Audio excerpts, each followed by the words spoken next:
तो last class में हम लोगों ने बार्टर सिस्टम और उसके फीचर्स के बारे में समझा था और ये भी समझने की कोशिश की थी कि what are the problems created by the barter system, कि क्या क्या प्रॉब्लम्स होती हैं बार्टर सिस्टम के अंदर, किस तरीके की फंक्शनिंग होती है बार्टर सिस्टम की और क्या मेजर चैलेंजेस होते हैं बार्टर सिस्टम के अंदर। तो वो चैलेंजेस एक दो को याद दिला देता हूं, जैसे डबल कोइंसिडेंस ऑफ वांट्स। मतलब ये है कि जो मेरी नीड है वो नीड किसी दूसरे की नीड के साथ मैच करनी चाहिए। फॉर एग्जाम्पल, अगर मेरे पास गेहूं है और मैं चाहता हूं कि मुझको वेजिटेबल्स मिल जाए, कोई सब्जी मिल जाए, आलू मिल जाए या प्याज मिल जाए, तो ये जरूरी होना चाहिए कि जो आदमी आलू और प्याज मेरे को देने वाला है उसकी नीड गेहूं हो। अगर नहीं तो फिर आपको किसी ऐसे आदमी को पकड़ना पड़ेगा जिसके पास गेहूं कोई दूसरी चीज हो जो आलू बेचने वाले के पास उसकी वांट कंप्लीट हो। तो डबल कोइंसिडेंस ऑफ वांट्स इसके अंदर कंप्लीट होनी जरूरी है। तो ये एक पिक्यूलियर फीचर है। इसके अलावा आप गुड्स को डिवाइड नहीं कर सकते इनटू इक्वल यूनिट्स, कि अगर मैं 10 किलो चावल दे रहा हूं तो मैं कितने किलो या कितना कितना यूनिट ऑफ मेजरमेंट में मैं वेजिटेबल्स ले लूं या जूते ले लूं या फर्नीचर अगर मेरे को दे रहा है तो फर्नीचर ले लूं, या कोई भी चीज जो मैं एक्सचेंज कर रहा हूं बार्टर सिस्टम में, उसकी डिविजिबिलिटी नहीं है। मुझे नहीं पता कि कितनी क्वांटिटी कितनी क्वालिटी इसकी इन्वॉल्व है, कैसे मैं इसको स्प्लिट करूं, कैसे मैं इसको समझूं। तो ये एक और बड़ी प्रॉब्लम है। मनी ने इन ज्यादातर प्रॉब्लम्स को सॉल्व किया। इस वजह से money was taken as the common unit of measurement for all the transactions that have happened in terms of exchange एक दूसरी चीज से। तो अगर आप देखेंगे तो money is defined as something which is generally accepted by the society as a medium of exchange and which can act as unit of account, can store value and be used for repayment of debt. अब इसको तीन parts में समझिए कि पूरे दुनिया ने money को सबसे पहले तो एक्सेप्ट किया है as a medium of exchange. Medium of exchange का मतलब एक्सचेंज करने का एक साधन इसको मान लिया है कि अगर कोई चीज एक्सचेंज करनी है तो उसको हम मनी में काउंट करेंगे या मनी में उसको क्वांटिफाई करेंगे। दूसरा, एक यूनिट ऑफ अकाउंट, मतलब 1 रुपए से लेकर मल्टीपल तरीके के जो ट्रांजैक्शंस हैं या ट्रांजैक्शंस की वैल्यू है उसमें ये एक्ट कर सकता है। तीसरा, स्टोरेज वैल्यू है इसकी। स्टोरेज वैल्यू का मतलब ये है कि आप आज पैसे दे दीजिए, फ्यूचर में इसकी वैल्यू बनी रहेगी, आप इसको फ्यूचर के लिए रख सकते हैं। और रीपेमेंट ऑफ डेट के लिए भी इसका इस्तेमाल होता है। डेट का मतलब होता है लोन। तो अगर आपने कोई लोन लिया हुआ है, उधार लिया हुआ है किसी से, तो इसको रीपेमेंट के लिए भी यूज किया जा सकता है। तो इसकी पास्ट वैल्यू, प्रेजेंट वैल्यू और फ्यूचर वैल्यू सेम है, मोर और लेस। और ये मीडियम ऑफ एक्सचेंज के लिए कॉमनली यूज किया जाता है पूरी दुनिया में। तो ये मनी का एक बेसिक काम करने का तरीका है। तो पहला फंक्शन है मीडियम ऑफ एक्सचेंज, राइट। तो अब एक इंपॉर्टेंट बात यह है कि मीडियम ऑफ एक्सचेंज ये पूरी दुनिया में एक जैसे ही काम करेगा। पूरे ग्लोब में एक ही तरीके से मीडियम ऑफ एक्सचेंज काम करेगा। आप कहीं पर भी सामान खरीदने या बेचने के लिए जाएंगे, जो उसकी वैल्यू है उस वैल्यू के अगेंस्ट आपको वो प्रोडक्ट मिल जाएगा। जैसे फॉर एग्जांपल, आप कहीं पर चले गए, मान लीजिए इंडिया में नहीं, किसी फॉरेन कंट्री में चले गए, वहां जाकर के आपने कोई सामान खरीदा, तो वो सामान की वैल्यू जो है मान लीजिए $2 है। तो यूएस में $2 का मतलब है $1 70 रुपए का होता है इंडिया में। आप लोगों ने अगर एक्सचेंज रेट कभी न्यूज़पेपर्स में पढ़ा हो, $1 70 रुपए के आसपास का होता है। तो आप वहां पर $2 खर्च कर रहे हैं, मतलब इंडिया में आप 140 रुपए खर्च कर रहे हैं इंडियन रुपीज में। तो देखिए यहां पर भी क्वांटिफिकेशन है और प्रोडक्ट आपको वही मिलेगा। इंडिया में आप उसके बदले 140 रुपए खर्च करके वो प्रोडक्ट खरीदेंगे, यूएस में आप $2 खर्च करके वो प्रोडक्ट खरीदेंगे। तो मनी करेंसी का इक्वल वेटेज है, इक्वल यूटिलाइजेशन।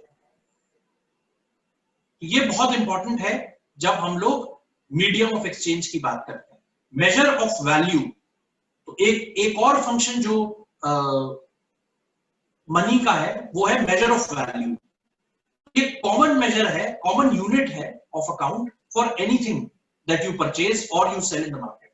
तो आप किसी भी, जैसे मान लीजिए फॉर एग्जांपल कोई चीज खरीदने जाते हैं, सब्जी या फ्रूट या कोई ग्रोसरी टाइप का सामान जैसे दाल चावल वगैरह, तो उसका क्या रेट पूछते हैं, तो वो बोलता है 1 किलो जो है वो 50 रुपए का है। आप अगर 4 किलो लेंगे तो कॉमन वैल्यू है मेजरमेंट की, तो 50 रुपए को वो मल्टीप्लाई करेगा 4 टाइम्स, क्योंकि आपको 4 केजीज का वेट चाहिए, तो आपने 50 इंटू 4 200 रुपीज का वो 4 किलो का प्राइस का सामान आपने खरीद लिया। तो ये इस तरह से आपको कॉमन यूनिट है, कॉमन यूनिट ऑफ अकाउंट है, जो आपको कन्वर्ट करने में भी मनी इस्तेमाल किया जाएगा। बहुत इजीली ये इस्तेमाल होता है, मैथमेटिकल फंक्शनिंग इसको दी जा सकती है मॉनेटरी वैल्यू को, और उसको आसानी से आप एक्सप्रेस कर सकते हैं monetary terms.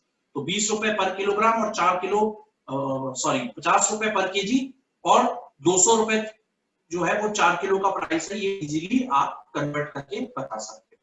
Store of value, तो ये ना सिर्फ एक मीडियम ऑफ एक्सचेंज है, बल्कि you can keep it for the purpose of selling and purchasing of goods in future as well. तो ये एक बात है कि अगर आज आपने 200 रुपए कमा लिए, अब ये 200 रुपए खर्च करने की कैपेसिटी है आपकी फ्यूचर में, आपने 500 और कमा लिए, अब आपकी स्ट्रेंथ 700 रुपीज हो गई फ्यूचर में स्पेंड करने के लिए। इस तरह से जितना आप कमाते हैं उतनी कमाने की स्ट्रेंथ आपकी बढ़ती है, और वो आपकी परचेजिंग पावर में कन्वर्ट होती है कि आप इतने रुपए का सामान खरीद सकते हैं। जैसे हम लोगों के घरों में पेरेंट्स जो है सैलरीड हैं, कुछ लोगों के पेरेंट्स जो है बिजनेस में है, तो जो घर के अंदर इनकम आती है वो परचेजिंग पावर में कन्वर्ट हो जाती है। तो स्टोर ऑफ वैल्यू है कि इतनी वैल्यू का हमारे पास करेंसी या मीडियम ऑफ एक्सचेंज रखा हुआ है, इतनी वैल्यू का हम सामान खरीद के ला सकते हैं घर के अंदर। तो ये परचेजिंग पावर को डिनोट करता है, वैल्यू को डिनोट करता है जो आपके पास है, स्टोरेज वैल्यू है ये पैसे। ठीक, तो ये इस तरह से आप as a store of value भी इसको यूज कर सकते हैं। मेकिंग पेमेंट्स इन फ्यूचर, ये भी आप लोग को पता है, जब हम लोग किसी से लोन लेते हैं या किसी से उधार लेते हैं तो इन शर्तों पे लेते हैं कि भाई इतना उधार हम ले रहे हैं, फ्यूचर में विद इंटरेस्ट इतने रुपए हम आपको लौटा देंगे। एक तरीका ये होता है कि आपने किसी से 100, 50, 200 रुपए उधार ले लिए और उसके बाद 1 महीने के बाद उसको 2-4 रुपए उसमें जोड़ करके, 10 रुपए उसमें जोड़ करके एज इंटरेस्ट आपने उसे रिटर्न कर दिया। दूसरा तरीका ये है जिसको हम लोन नॉर्मली बोलते हैं, जब हम देखते हैं घर में हमारे लिए बाइक, स्कूटर, कार, इस तरीके की कोई चीज या कंज्यूमर ड्यूरेबल सामान जो है खरीदा जाता है, तो उसमें हम क्या करते हैं, लोन ले लेते हैं। वो लोन कैसा होता है कि 1 साल, 2 साल, 3 साल तक टोटल वैल्यू के ऊपर इंटरेस्ट लगा के उसे इक्वल मंथली इंस्टॉलमेंट्स में स्प्लिट कर दिया जाता है कि भाई आप 3 साल तक 3,000 रुपए महीना, 5,000 रुपए महीना, 10,000 रुपए महीना आप पे करते रहेंगे बैंक। तो बैंक आपको लोन दे देता है या दुकानदार आपको लोन दे देता है और आप उसको मंथली पे करते रहते हैं। तो आप सोचिए, आपने आज उधार लिया और 3 साल बाद तक आप उसका पेमेंट कर रहे हैं। So you are basically making the payments in future. इसको स्टोर ऑफ वैल्यू से भी आप लिंक करके देखिए कि आपकी परचेजिंग पावर के अंदर जो कैपेसिटी है, स्टोर में आपकी कैपेसिटी जो है, उसको यूटिलाइज करके छोटे छोटे पेमेंट्स बना दिए गए ताकि आप फ्यूचर में भी पेमेंट कर सके, आपकी परचेजिंग पावर भी बनी रहे, आपकी सेविंग्स भी बनी रहे और आपकी स्ट्रेंथ भी बनी रहे to exchange goods and services against money. तो ये चीजें जो है, ये मेजर फंक्शंस है करेंसी के कि वो medium of exchange, store of value, common unit of measurement और पेमेंट्स इन फ्यूचर। ये 4 चीजें करता है। इससे बार्टर सिस्टम की जो मेजर प्रॉब्लम्स हैं वो खत्म हो जाती है।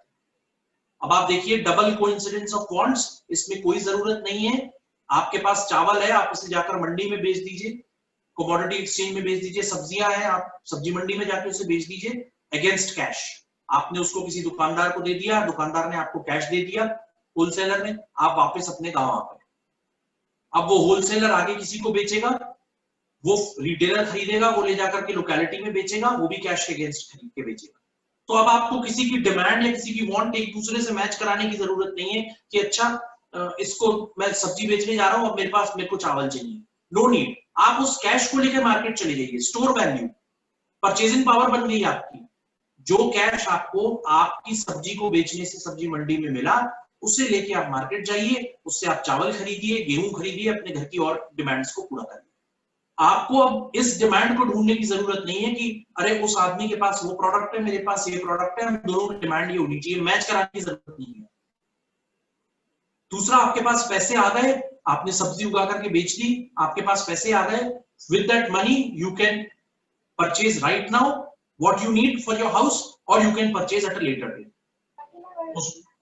उसमें से कुछ वैल्यू का सामान आप अभी खरीद सकते हैं, कुछ वैल्यू का सामान आप फ्यूचर में खरीद सकते हैं, लोन का पेमेंट कर सकते हैं।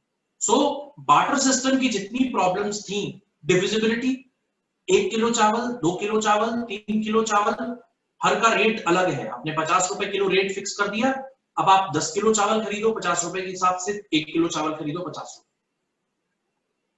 तो स्प्लिट कर दिया, डिविजिबिलिटी हो गई, प्रोडक्ट को भी डिवाइड कर दिया आपने अलग अलग यूनिट्स में, using common value of measurement which is money. तो ये सारी प्रॉब्लम्स बार्टर सिस्टम की सॉल्व करी मनी ने, जिसकी वजह से धीरे धीरे करके पास्ट से प्रेजेंट में जो मार्केट्स खुले वो इस तरह से खुले। पहले आप बिल्कुल एक छोटी सोसाइटी के अंदर एक छोटा सा मार्केट लगता था जिसमें एक दूसरे की लिमिटेड नीड्स को पूरा किया जाता था। आज आप देखिए, आज आप ग्लोबल मार्केट में हैं।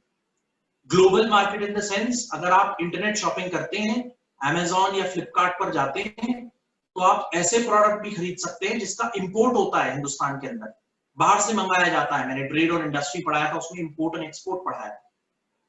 तो अगर आप बाहर से भी सामान मंगाना चाहते हैं तो इंडिया में बैठ करके ऑनलाइन ऑर्डर करिए, 3 से 4 दिन 5 दिन के बाद वो सामान आपके घर आ जाए, इंपोर्टेड प्रोडक्ट आपके घर आ जाए। इतना बड़ा मार्केट केवल एक इंटरनेट के ऊपर एक छोटी सी शॉप बन गई है। Global market, something that is produced in China, US, Germany, वो आपके घर में बैठे बैठे आपको मिल रहा है। बस आपको सिर्फ the only point is common value of measurement और फ्यूचर स्टोर वैल्यू के साथ आप रुपी को कन्वर्ट करते हैं, उसकी वैल्यू में, उस प्रोडक्ट की वैल्यू में रुपीस को कन्वर्ट करते हैं और उसका पेमेंट करते हैं, and rest is delivered at your home. तो ये चीजें जो है मनी ने सॉल्व करी है आपके लिए। आई थिंक बहुत ज्यादा डिटेल में जाने की अब हमको जरूरत नहीं है, मनी के फंक्शंस आर सफिशिएंट। तो मनी के फंक्शंस के बाद जो एक इंपॉर्टेंट पोर्शन है इसके अंदर, वो है इवोल्यूशन, हिस्ट्री ऑफ मनी। मैं उसको भी एक बार आपके लिए कवर कर देता हूं। इवोल्यूशन ऑफ मनी, इवोल्यूशन का मतलब ये होता है क्रमिक विकास। क्रमिक विकास का मतलब ये होता है कि एक एक स्टेप बाय स्टेप कैसे मनी डेवलप हुई, क्या क्या फॉर्म्स थे मनी के, कब कब वो किस किस फॉर्म में प्रेवलेंट थी, और आज जिस फॉर्म में मनी है वो उसके पीछे की जर्नी क्या है। That is called evolution of money, growth of money. तो वो हम आज धीरे धीरे करके एक एक स्टेप में समझने की कोशिश करेंगे, ठीक है। तो इवोल्यूशन ऑफ मनी में the first point is that money is anything that is as medium of exchange. It has a future store value, you can make payments in future. ये कुछ इंपॉर्टेंट पॉइंट्स मनी के। अब आप देखिए, मैंने कुछ pictures add करी हैं नीचे, जिसमें प्रेशियस मेटल्स दिख रहे हैं, सब्जी दिख रही है, गेहूं दिख रहा है, मेटालिक कॉइन्स दिख रहे हैं, और नोट दिख रहे हैं, करेंसी नोट्स दिख रहे हैं। ये सब मनी के फॉर्म्स हैं, अलग अलग तरीके से, अलग अलग तरीके से, अलग अलग टाइम्स में वी हैव सीन कि मनी के फॉर्म्स थे। एक जमाने में सब्जी को मनी माना जाता था, एक जमाने में गेहूं, चावल, दाल, ग्रोसरी आइटम्स को मनी माना जाता था। सिक्के आए और उसमें भी अलग अलग मेटल्स के सिक्के आए। आज आप कॉमन मेटल के सिक्के देखते हैं। एक जमाने में गोल्ड कॉइन्स भी होते थे, एक जमाने में सिल्वर कॉइन्स भी होते थे, एक जमाने में कॉपर कॉइन्स भी होते थे, और इंडिया में आजादी के बाद कॉपर कॉइन्स होते थे, और उसकी भी वैल्यूज अलग अलग होती थी। आधा पैसा भी होता था, सवा पैसा भी होता था। अब शायद आप लोगों को, I do not know whether you have seen 25 पैसे का सिक्का। सर मैंने देखा है मैम, सर मैं कलेक्ट भी करता हूँ। Very good. Coin collect. आप देखिए, उसमें 10 पैसे का, 20 पैसे का, 5 पैसे का भी सिक्का होता था। Yes sir. रेक्टेंगुलर शेप का, स्क्वायर शेप का, और ओवल शेप होती थी, ऊपर से फ्लावर कट साइज की 10 और 20 के जो वो होते थे। Yes sir. सिक्के। तो इस तरीके की चीजों से डेवलप होती हुई मनी आज करेंसी नोट्स तक पहुंची है, और आगे चल करके शायद सरकार कोई प्लास्टिक करेंसी लाने पर भी डिस्कशन कर रही है, वो भी देख रही है कि उसकी क्या फिजिबिलिटी है। क्योंकि प्लास्टिक करेंसी जो है वो ज्यादा टाइम तक टिकती है, ज्यादा स्ट्रॉन्ग होती है, फटती नहीं है देर से, तो ड्यूरेबल होती है, कॉस्ट इफेक्टिव होती है। अभी शायद उसके ऊपर काम चल रहा है, it is not in use, but आप देखिए किस तरह से मनी के फॉर्म्स चेंज होते हैं, डिविजिबिलिटी चेंज होती है मनी की। पहले 200 रुपए का नोट नहीं होता था, अब 200 रुपए का नोट है। पहले बोलते थे 50 रुपए का और 20 रुपए का सिक्का नहीं होगा, अब होता है, धीरे धीरे करके आएगा वो मार्केट के अंदर। तो इस तरीके की चीजें हैं। Money has been derived from a Latin word called monet. Monet करके एक लैटिन वर्ड होता है जिससे money, English word money derive किया गया। और जो ओरिजिन है वो बहुत क्लियर नहीं है कि कहां से ओरिजिनेट हुई है मनी। तो आप सोचिए कि जहां पर जब बहुत इंसान प्रिमिटिव स्टेजेस में था, बिल्कुल मानव जाति का विकास शुरू हुआ था, at that time hunting society, मतलब ये जो जंगली लोग होते थे, ये लोग एनिमल्स की वाइल्ड स्किन को भी मनी की तरह यूज करते थे। मतलब उस जमाने में को मार देना, उसको खा लेना और उसी को आपस में एक्सचेंज करना, इस तरीके की चीजें ही बहुत प्रिमिटिव लेवल का इकोनॉमिक्स होता था। तो वो इनकी खाल को और जानवरों को एक्सचेंज करते वक्त उसको मनी की तरह एक्सचेंज किया करते थे। Pastoral society used livestock. जो लोग भेड़ बकरी चराने वाले, गाय भैंस पालने वाले लोग होते थे, उस लाइवस्टॉक बोला जाता है जो जानवर होते हैं उनको, जो जिनको आप पालते हैं, चाहे वो दूध के पर्पज से हो, ऊन के पर्पज से आप शीप को पालते हैं, तो उन चीजों को लोग यूज करते थे, तो वो उन्हीं को मनी मानते थे। गाय भैंस को एक्सचेंज करते थे इन terms of money. Agricultural society used grains and food. तो जो सब्जियां उगा रहे हैं, दाल चावल उगा रहे हैं, इस तरीके की चीजें उगा रहे हैं, वो लोग जो है एग्रीकल्चरल सोसाइटी वाले लोग फूड और फूड ग्रेन्स को यूज किया करते थे एज मनी। रोमन्स ने कैटल और सॉल्ट, इन दोनों को, कैटल जो है वो गाय वगैरह दुधारू जो जानवर होते हैं उनको, और नमक को, इन दोनों को they used to treat as money. तो ये इंडिया के अंदर खासतौर पे लाइव स्टॉक, गाय भैंस को और फूड को, ग्रेन्स को, इस तरीके की चीजों को बहुत लंबे समय तक मनी माना गया। और इसके पीछे एक छोटा सा रीजन भी है। हम लोगों की जो इंडियन सिविलाइजेशन है, खासतौर पे हड़प्पा वैली या उससे पहले की सिविलाइजेशन है, आप लोगों ने शायद पढ़ा होगा हिस्ट्री में, बहुत रिलीजियस सिविलाइजेशन होती थी, धार्मिक। तो ये वैसे भी खाने के सामान को और प्रकृति की चीजों को, जैसे पेड़ पौधे और गाय भैंस, इन सबको वैसे भी बहुत इसमें मानता था कि डिवाइन पावर होती है। तो ये इनको मनी भी मानते थे और ईश्वर की दी हुई बहुत बड़ी कृपा भी मानते थे। तो इस वजह से इन चीजों का प्राइमरीली मनी की तरह इस्तेमाल करना, इकोनॉमिक गुड्स की तरह इस्तेमाल करना बहुत पॉपुलर था, बहुत फेमस था। बट रोमन्स के बारे में भी देखिए काफी यहाँ पर मेंशन्ड है कि कैटल और सॉल्ट को वो लोग, देखिए फूड रिलेटेड आइटम्स को वो लोग मानते थे। Money was developed according to the needs and requirements. The main aim of money was to remove the shortcomings of the barter system. ये चलते चलते एक वक्त ऐसा आया जब प्रेशियस मेटल्स, कॉइन्स बनाए गए। हालांकि उसके ऊपर नंबर नहीं लिखा गया कि ये 10 रुपए का कॉइन है, 20 रुपए का, लेकिन आप लोगों ने बहुत सारी हिस्ट्री में पढ़ा होगा, अशर्फियां बहुत चलती थी एक जमाने में। ये word I don't know whether आप लोगों को पता है कि राजाओं के टाइम में अशर्फियां चलती थी और वो बहुत प्रेशियस मेटल यानी गोल्ड, सिल्वर, कॉपर, ब्रॉन्ज, इस तरीके के मटेरियल की वो होती थी। तो जो लोग सेविंग किया करते थे वो इस फॉर्म में सेविंग किया करते थे कि ये कीमती जो मुद्राएं हैं इनको सेव करके अपने पास रखिए, फ्यूचर में जब आपको जरूरत होगी तो इसके बदले आप कुछ खरीदिए। तो उन प्रेशियस मेटल्स की कुछ वैल्यू, इकोनॉमिक वैल्यू डिसाइड कर दी जाती थी। किसी को घर खरीदना है तो उसमें इतनी अशर्फियां या इतनी प्रेशियस मेटल के कॉइन्स लगेंगे और उतने देकर के आप घर ले लेते थे। इस तरीके के सामान जो है ऐसे एक्सचेंज किया जाता था, बट मनी प्रेवलेंट हो गया था। और मेजर जो चैलेंज था वो ये था कि जो बार्टर सिस्टम की प्रॉब्लम्स हैं उनको हम कैसे सॉल्व करेंगे। अगर मुझे घर चाहिए और मेरे पास 2 गायें हैं तो मैं कैसे कंपेयर करूंगा कि घर की वैल्यू और 2 गाय की वैल्यू बराबर है? तो कोई कॉमन यूनिट मेजरमेंट नहीं। दूसरा, मैं घर को स्प्लिट नहीं कर सकता, उसके पास 2 गायें, 1 गाय का रेट लग सकता है, घर का रेट कैसे लगेगा? तो those were the problems of barter system. तो उसको इवोल्यूशन ऑफ मनी के चलते सॉल्व हुई। तो इस तरह से प्रेशियस मेटल्स की एक एज आई। तो देखिए पहले कमोडिटी मनी थी, मैंने बताया जैसे कि जानवरों की खाल, जानवर, सामान और लाइव स्टॉक, गाय भैंस, इस तरीके के फूड ग्रेन्स, सॉल्ट, इस तरीके की चीजें कमोडिटी मनी कहलाई। फिर मेटेलिक मनी आई, मैंने आप लोगों को बताया कि मेटल्स यूज किए गए, gold, silver, copper, bronze, so on, काफी और मेटल्स भी यूज किए गए। आप लोगों को एक बीच में छोटा हिस्टोरिकल पॉइंट मैं बताऊं, आप लोगों ने सबने एक जगह का नाम सुना है दिल्ली में, Tughlakabad? Yes sir. Yes sir. ज्यादातर लोगों ने सुना है, साउथ दिल्ली में एक जगह है तुगलकाबाद। ठीक है, आप लोग जानते हैं इसके पीछे इसकी स्टोरी क्या है, ये तुगलकाबाद नाम क्यों है इसका? No sir. कोई नहीं जानता? Anybody who knows why the name has been there as Tughlaqabad? Any reason? Sir जो किंग तुगलक थे वो यहाँ पे आए थे। Very good, very good point. Mohammad बिन तुगलक एक हिंदुस्तान में राजा हुआ करते थे, जो बड़े हिस्से में हिंदुस्तान के राज करते थे। उन्होंने आगरा से दिल्ली की तरफ मूव किया। उन्होंने कहा एक नई हमारी कैपिटल होनी चाहिए, इट शुड बी दिल्ली। और उन्होंने दिल्ली नाम नहीं दिया, but he named that place as Tughlakabad.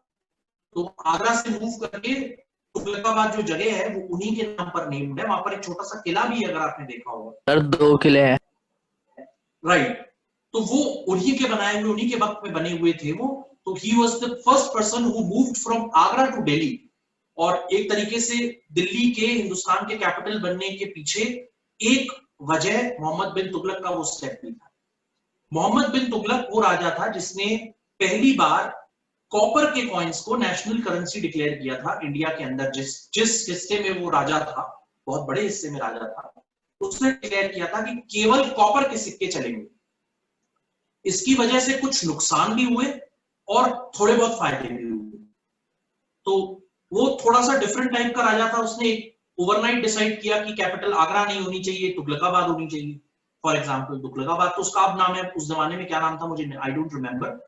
तो वो उससे काफी लॉस हुआ। मतलब उस जमाने में ऐसे शिफ्ट नहीं करते, इतना आसान एरा नहीं था। पूरा का पूरा कैपिटल, सारे लोग, सारा खजाना, एंटायर आर्मी, पूरी सोसाइटी को उठा करके आपको आगरा से दिल्ली लाना पड़ा। 200 किलोमीटर उस जमाने में घोड़ों पे बैठकर, और रोड्स नहीं थी ऐसी। You can imagine 14th-15th century के आसपास ऐसा माहौल नहीं था। तो he shifted that capital from that place to this place. Not even 15th century, I think that was 11th century or 12th century, क्योंकि ये अकबर का जमाना नहीं था। उस जमाने में आगरा ही कैपिटल थी, वेल एस्टैब्लिश्ड कैपिटल थी। उसने डिसाइडेड टू गो टू, उसने कॉपर के सिक्के लॉन्च करवाए। तो उसकी वजह से उसको काफी नुकसान हुआ, क्योंकि एक साथ आपको बहुत सारे कॉपर के सिक्के बनाने पड़े, और काफी आपकी जो जहां पर सिक्के बनते हैं उसमें लॉस हुआ, मटेरियल लॉस हुआ, मनी का बहुत लॉस हुआ, क्योंकि आपको सिक्के बनाने पड़े। नए पुराने सिक्के सब बेकार उसने कर दिए। तो there was huge loss to the treasury of the king. But मैं आपको इसलिए एग्जांपल दे रहा हूं कि आप अगर हिस्ट्री में जाएंगे तो मेटेलिक मनी यहां पर आपको नजर आती है हिंदुस्तान के अंदर, बहुत क्लियर। और जो मैं अशरफियों की बात कर रहा हूं, और जो मैं प्रेशियस मेटल्स की बात कर रहा हूं, वो अकबर के टाइम में भी थी, हुमायूं के टाइम में भी थी, शाहजहां के टाइम में भी थी। और इनाम वगैरह जब मिला करता था तो ये जो प्रेशियस मेटल्स होती हैं, धातुएं होती हैं, सोना, चांदी, कॉपर वगैरह, ये बांटी जाती थी लोगों को। फिर धीरे धीरे करके हम लोग जब 17th 18th सेंचुरी में आए, तो विदेशों में उस समय तक पेपर करेंसी बहुत पॉपुलर था। हिंदुस्तान में थोड़ा कम पॉपुलर था, ऑर्गेनाइज्ड नहीं था। सबसे पहली तो चीज, क्योंकि अलग अलग राजा थे, अलग अलग तरीके के लोग थे, तो पेपर करेंसी पॉपुलर नहीं थी हिंदुस्तान में। अंग्रेजों ने धीरे धीरे करके जब हिंदुस्तान में कब्जा करना शुरू किया, तो उन्होंने 18वीं शताब्दी में जाकर के पेपर करेंसी को ऑफिशियली लॉन्च कर दिया, क्योंकि उनके यहाँ वहां पर प्रॉपर इकोनॉमी थी, पेपर करेंसी थी। तो they started paper currency popularise हुई 19th सेंचुरी आते आते। और मेरे ख्याल से जब हम 20th सेंचुरी में एंटर कर गए, तो हम लोगों ने क्रेडिट को भी देखा, क्रेडिट मनी भी देखी, उधार पे भी आप काम कर सकते हैं, आपको पैसे मिल गए और आप बाद में चुका सकते हैं। You can take the money right now, avail the service and make payment afterwards. तो क्रेडिट मनी भी आ गई, क्रेडिट कार्ड भी आ गया, और फाइनली इलेक्ट्रॉनिक मनी। तो 21st century we saw the spread of electronic money within the span of 10 years। 10 साल के अंदर मेरे ख्याल से ATMs, debit cards, credit cards इतने पॉपुलर हुए कि लगभग अब हर घर तक पहुंचने लगे हैं क्रेडिट कार्ड और डेबिट कार्ड। और बैंक्स बोलते हैं कि आप खाता खुलवाइए, ये लीजिए आपका debit card. There is an expenditure behind it, but that's how it is। तो ये इलेक्ट्रॉनिक मनी भी हिंदुस्तान में पॉपुलर हो गई। तो ये डिफरेंट स्टेजेस जो हैं मनी के रहे, कमोडिटी मनी रही, फिर मेटेलिक मनी बनी, फिर पेपर मनी बनी, फिर क्रेडिट मनी बनी, और फाइनली इलेक्ट्रॉनिक मनी। सबसे ज्यादा टाइम कमोडिटी मनी का रहा, सबसे ज्यादा वक्त कमोडिटी मनी रही, और सबसे ज्यादा बार्टर सिस्टम रहा इसी कमोडिटी मनी के दौरान।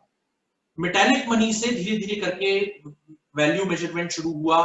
पेपर मनी ने वैल्यू मेजरमेंट को पूरी तरह से सॉल्व कर दिया, क्योंकि डिनोमिनेशन होता था।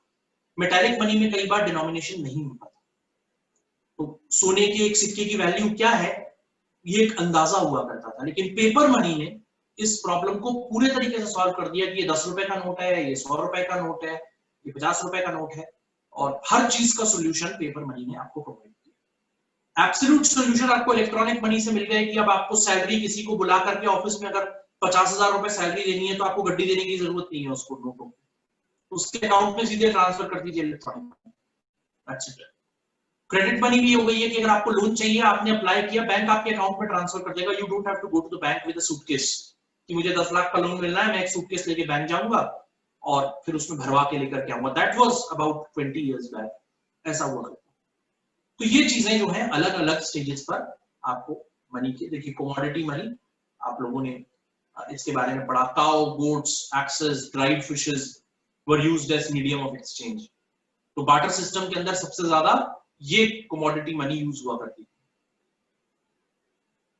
तो इसमें कमोडिटी मनी की प्रॉब्लम क्या है, स्टोर कैसे करोगे? अगर आपके पास गाय है तो उसकी मेंटेनेंस कॉस्ट है, सब्जियां हैं तो ड्यूरेबिलिटी प्रॉब्लम है, 2, 4, 6 दिन 10 दिन में खराब। ट्रांसपोर्टेशन प्रॉब्लम, आप सामान अगर ज्यादा है आपके पास तो आप कैसे उसको उठा करके एक जगह से दूसरी जगह पहुंचाओगे? मकान, दुकान, इनको कैसे बेचोगे? फर्नीचर ज्यादा दूर नहीं जा सकता, तो उस जमाने में ट्रांसपोर्टेशन की प्रॉब्लम होती थी। डिविजिबिलिटी, 10 किलो चावल लेकर के कोई आपके पास आ गया और आपके पास जो है एक टेबल और एक चेयर है, आप कैसे डिवाइड करोगे प्रोडक्ट को? 10 किलो चावल को तो 5 किलो चावल आधा कर सकता हूं, टेबल और चेयर में कैसे आप पाया करोगे क्या उसके? So that was the problem in commodity money. Metallic money जो है, जो नेक्स्ट स्टेप का रिवॉल्यूशन हुआ वो मेटालिक मनी का हुआ। Gold, silver, copper, bronze coins बन गए। तो ये चीजें जो है ये मेथड ऑफ पेमेंट हो गई। अब देखिए ये जो आपको दिख रहा है ये मेटालिक मनी जो है ये खुदाई के दौरान जो ये हड़प्पा वैली सिविलाइजेशन के एग्जांपल्स थे उसमें मिला हुआ है। तो इस तरीके की मनी होती थी एक जमाने में। अनकॉइंड मेटल्स, देखिए कुछ चीजें जो मैंने बताई आपको जिसके अंदर वैल्यू नहीं होती थी बट बुलियन की तरह यूज किया जाता था, राइट? उसको बुलियन बोलते हैं, जिसमें वैल्यू नहीं लिखी हुई है, कॉइन नहीं है, लेकिन ऑर्नामेंट है, हाथ में पहनने का, गले में पहनने का, चूड़ियां होती हैं जैसे लेडीज की, ऑर्नामेंट्स होते हैं, आभूषण। तो उसको जो है कोशिश करते थे कि उसकी वेट या कोई मेजरमेंट के तरीके से उसको एक वैल्यू देने की कोशिश की जाती। लेकिन अगेन द प्रॉब्लम वाज, अगर money as a common value of measurement नहीं है तो ये मेजरमेंट भी गलत हो जाते थे कई बार। तो इस तरीके से जो है अनकॉइंड मेटल्स को यूज किया जाता था, जिसको बुलियन बोलते थे, या आप जिसको बोलते थे कि ये ऑर्नामेंट्स, ठीक। दूसरा कॉइंड मेटल्स, देखिए इसमें वैल्यू छपी हुई है, आप देखिए एक पे 10 लिखा है, एक पे 1, 1.5 लिखा है, राइट? ये लिखा हुआ है। स्टैंडर्डाइज्ड कॉइन्स होते थे, कार्व्ड कॉइन्स होते थे। देखिए ये पूरा देखिए कार्व्ड है प्रॉपर, इसके अंदर छपा हुआ है, ये गढ़ करके इसको लिखा जाता है। तो उसकी एक स्टैंडर्ड वैल्यू होती थी, एक वेट होता था, उसके ऊपर एक जो मनी की वैल्यू लिखी होती थी उतनी कैरी करती थी वो मनी वैल्यू। तो कॉइन्ड मेटल्स जो हैं उसके इस्तेमाल से अनकॉइन्ड मेटल्स की प्रॉब्लम सॉल्व हो गई कि भाई अब आपको आभूषण लाकर के किसी को देने की जरूरत नहीं है, अब आप कॉइन्ड मेटल ले आइए। आभूषण आप मार्केट में बेचिए, उसके बदले में आपको कॉइन्ड मेटल मिलेगा, कॉइन्ड सिक्का मिलेगा जिसकी वैल्यू, उसके बदले आप कोई सामान खरीद लीजिए। तो धीरे धीरे करके देखिए कैसे प्रॉब्लम्स सॉल्व होती हैं। तो ये फुल बॉडीड और टोकन दो तरीके की मेटेलिक मनी बन गई। इतना इंपॉर्टेंट नहीं है, I am not covering, this is not part of the syllabus. Then paper currency.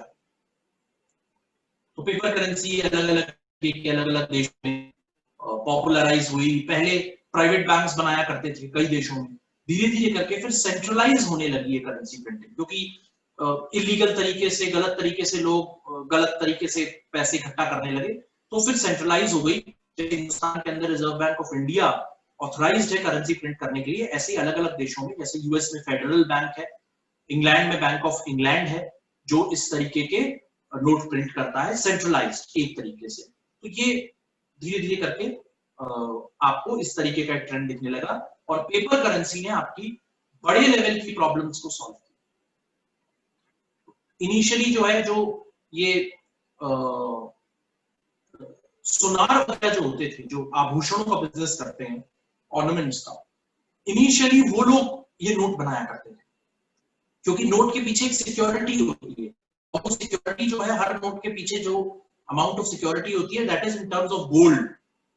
तो वो गोल्ड क्योंकि जरूरत होती थी, तो ये सुनार वगैरह जिनका इसका बिजनेस होता है, गोल्ड का, डायमंड का और दूसरे प्रेशियस मेटल्स का, वो लोग इनिशियली पेपर करेंसी बनाने लगे। फिर धीरे धीरे करके वो बैंकिंग सिस्टम बन गया, तो बैंकिंग सिस्टम के अंदर आ गई, तो बैंक्स खरीद करके अपने पास स्टोर करके रखते थे गोल्ड को या और प्रेशियस मेटल्स को।